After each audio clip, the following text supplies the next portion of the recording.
I was once speaking with a friend who has a kind of storied record in the State Department, the imperial capital of the deep state, and he told me something that I've been trying to beat into everyone who will listen for years since, that in politics and in government, sociology always beats ideology. Who you're friends with is much more relevant than what you claim that you believe.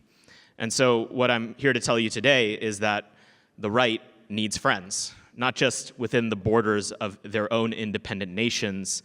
The right needs to build a nationalist internationale, or as The Economist says, a global anti-globalist alliance fit to fight the forces allied against us. That's the good news. The bad news is that it's not going to be easy, comfortable, convenient, or straightforward. But it is essential if we're going to win the battle over the 21st century and the future of independent nations in the world to come. As the world became smaller in the post-war era because of everything from telephones to airplanes, left-wing movements around the world found themselves embracing each other. What started as these motley gangs of convening communist academics became a highly organized constellation of influence networks, think tanks, pressure groups, and global organizations. Make no mistake, the political left draws enormous resources, knowledge, prestige, and power from this global network of allies. And if the right is going to succeed, it has to do the same. Many of our allies and enemies on the right alike would like to dismiss these networks as simply make-work jobs for neurotic, queer, literature, and climate change majors from colleges around the world that need to be shut down. And don't get me wrong, they are that. But these patronage jobs matter. In any given nation where everyday voters kick out their failed left-wing government, the functionaries that constituted that government find easy and immediate homes in the left's global infrastructure. They don't have to go get a real job. They pivot their abilities to influencing public life in a very different way. They don't have to worry about how they're going to put food on the table, and most importantly, their talents never go to waste for their side. Imagine if the right had the same. Imagine if the national conservatives in this room built a global constellation of organizations that keep our people whole when the degenerate coalition of the socialist left and the feckless right push us out of power. It would make it possible for talented people to commit their lives to our work, knowing that a patronage network is waiting for them if they need it, so that their talents do not go to waste. And we need this a lot more than the left ever did. While their side is largely made up of miserable, lonely losers with no genetic future, most of our best people have families to look after. And so I never want to hear about the global talent shortage of national conservatives again, unless every single person in this room and outside of it with the ability to play a role in helping build these patronage networks is doing so. But it's been one of our cardinal errors to assume that the global left's infrastructure is only a jobs program and that its benefits are purely financial. Ambitious and capable people hunger for the greatest stage they can find. This is not immoral. In previous eras, explorers and pioneers sought to fill in the edges of the map and colonize new lands. Likewise, it's understandable and even expected that political activists want a global stage to advance their ideas and exert their influence. Left-wing functionaries, especially the ones who don't live in the world's most powerful countries, derive essential prestige from their participation in this global network. A socialist intellectual in Croatia is vivified by invitations to big conferences in London. A cosmopolitan liberal in New Delhi really cares about getting that job at the United Nations in New York. Is this partially because the anti-nationalist left finds the concerns of their own countrymen boring and unimportant? Almost certainly. Is that the only reason why? Absolutely not. The human heart craves to feel part of something bigger than itself and its immediate surroundings. That is natural, and unless we contend with it on its own terms on the right, we are crippling our ability to marshal an energized force to build the world of independent, conservative nations that we all desire. I am not saying that we need our talent on the right to adopt the anti-nationalist, globalist sociology of our enemies. What I am saying is that when someone serves the right with distinction in their nation, they should be platformed, promoted, and honored in global venues like these conferences to say they have done well. An odd element of right-wing politics is that even as we skew, on balance, more individualistic than our left-wing opponents, we talk about our political activity as a movement, the conservative movement, and any other, the national conservative movement, libertarian movement, et cetera. That's good and appropriate, but we seem to be frequently just as unwilling to indulge in what the left pejoratively calls great man history as they are. This is a mistake. No political change can succeed without the work of millions, but it's foolish to pretend like we don't have MVPs, and we need to be in the habit of acknowledging them.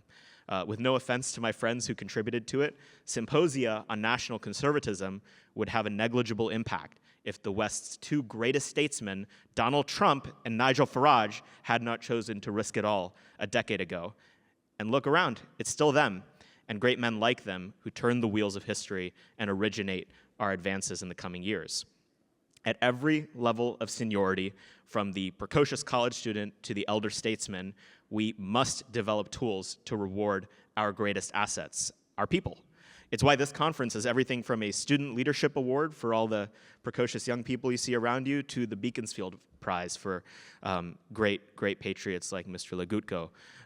We are asking a lot of the people who choose to dedicate their lives to the cause of God, family, and nation. Material prosperity, social comfort, polite anonymity, and even personal freedom are all on the line when someone chooses to step forward and fight for our cause. Just ask my friend Steve Bannon what this regime has done to people who effectively fight it. The forces allied against us want to isolate us and make us believe that we are alone, not just at home, but around the world. You can see this language developing in real time to isolate national conservatives at the individual and at the regime level from acceptability in polite global society. When Viktor Orban expels communist infiltrators from his country, when Nayib Bukele jails cartel thugs, or when Benjamin Netanyahu protects his nation from Gazan murderers, the global community seeks to make them feel alone and afraid in the face of their monolithic condemnation. We should expect bravery from our statesmen, but they are human. Our power will rise in the coming decades in direct correlation with our ability to honor great leaders who violate the pieties of the global left. And look, thank you.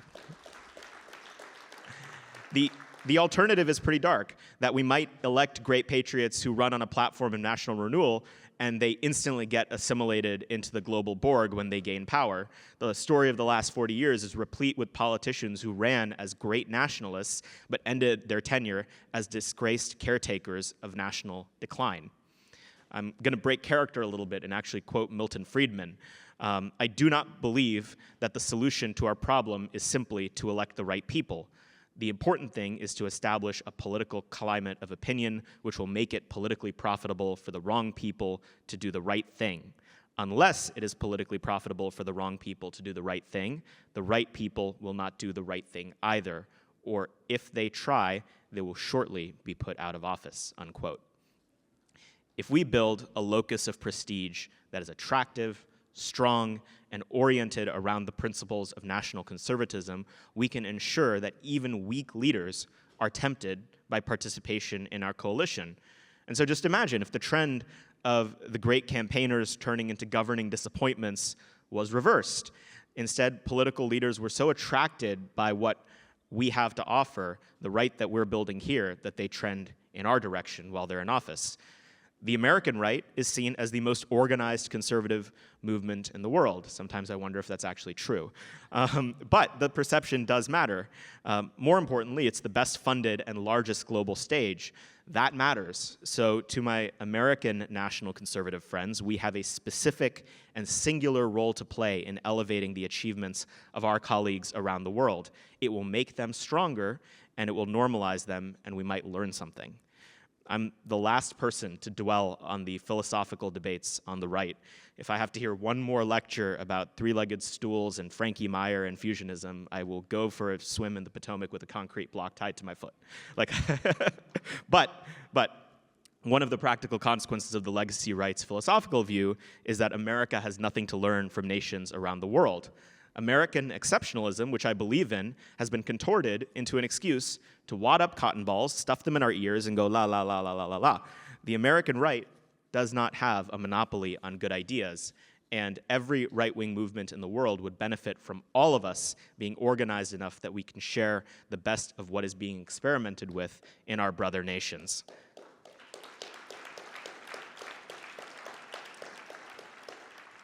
If every state in the Union is a laboratory of democracy, democratic nations experimenting with the cutting edge in nationalist governance are as well. This country is the most powerful one in the history of the world. Total victory will take time. So to my American friends, we will save enormous time, energy, and heartache if we take the example of our colleagues around the world seriously. Experiments in securing borders, in building industries, and encouraging demographic revival in our brother nations are valuable examples we can learn from when it comes time to reform our own regime. It does not mean that we need to import whole-scale the precise details of Hungarian family policy or build a prison with the precise length, width, and depth as President Bukele did, though maybe it's worth a look.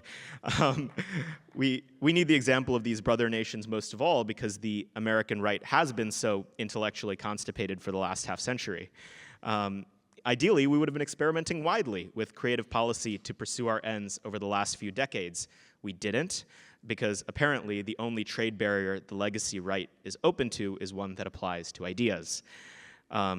National Conservatism's peanut gallery of morons and malcontents have a lot of really stupid arguments that they levy against us. Two in particular are particularly absurd. The first is the idea that we have no right to criticize our nation's elite because NatCons frequently come from elite backgrounds.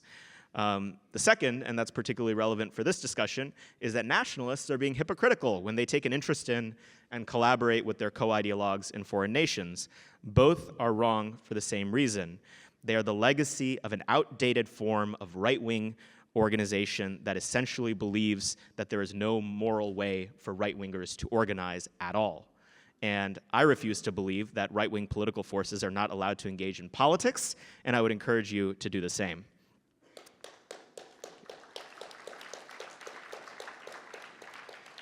I told you earlier that this would not be an easy process. Tighter collaboration between national conservative movements around the world, it will require a level of epistemic humility that the American right is not used to. The American national interest is not the Hungarian national interest, is not the Indian national interest, is not the Polish national interest, and so on and so forth. They may overlap in some areas and diverge in others, and our enemies on the feckless right and the socialist left will concern troll about these differences in order to divide us. We cannot let them. Mitch McConnell took to the Senate floor a few weeks ago to decry Hungarian diplomats that were meeting with Chinese diplomats. Do I support China? No. Do I think that's why Mr. McConnell gave that speech? Also no. His ire against our friends in Budapest is boiling over because they've done what I've laid out here well. They've helped build the global infrastructure that has taken a small Eastern European country to the forefront of national conservatism and used it, in this case, to advocate for peace in the Russia-Ukraine war, while the dead consensus in Western foreign policy barrels us towards nuclear war. Another reason this won't be easy is because of the tactical blind spot that conservatives have carried on for the last 50 years. On the left, there are no enemies to the left. A centrist neoliberal may not endorse burning down cities because George Floyd overdosed on fentanyl, but there were crickets when it came time to criticize it 4 years ago. But on the right, our intellectual class is, with their well-worn elbow patches, can't help but hyperventilate when someone somewhere, maybe not even in the same zip code, might be an iota to the right of them. This will apply to countries as well. And so either we can become epistemically comfortable with the fact that some nations will choose to go further in particular ways to defend them and theirs, or we can pursue a principled detachment, trusting that national conservatives in every country will make different choices in their national interest, and that is okay. I'll give an example of particular relevance to this conference. We've spent the last decade, especially at national conservatism conferences, decrying the baleful influence that corporate libertarians have on the public policy process in Washington and elsewhere. They do, and it's bad, and it must be eroded. But when Javier Milei screams "afuera" while wielding a chainsaw, I can't help but grin. Is it always good when communists lose? Yes. But more practically,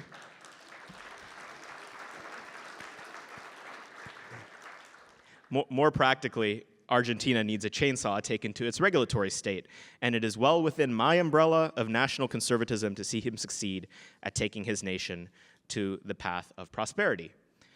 Religious particularism will be another ground of disunity, but those of us who chant Christ is King should not abandon national conservatives of other creeds who are trying to build God-fearing, prosperous, and secure nations of their own. Evangelization to the evangelists, politics to us gathered here. The acid bath of global left-wing rule has left the right deeply divided. We thought that victory would mean exclusively and ruthlessly focusing on building political power on our home fronts. That is critical, but it is not enough. If we want the kind of durable, paradigm-shifting victories that will ensure that national conservatism goes from an occasional anomaly to the atmospheric default politics of the 21st century, we must unite and build a durable infrastructure that binds us together in common cause with common enemies. Nothing is more terrifying to the opponents of our cause than the prospect of global cooperation among the right. There will be psyops galore in the coming years if national conservatives, especially in major nations like the United States, reclaim power. This alliance is still cradle-bound, and I thank God for these conferences having built and developed this community. But if we succeed, the right of the world to come will be one where the default path for a young, ambitious, talented patriot anywhere in the world will be joining this global brotherhood of national conservatives, where we can lavish them with the resources, friends, prestige, and ideas to renew their nations. Thank you.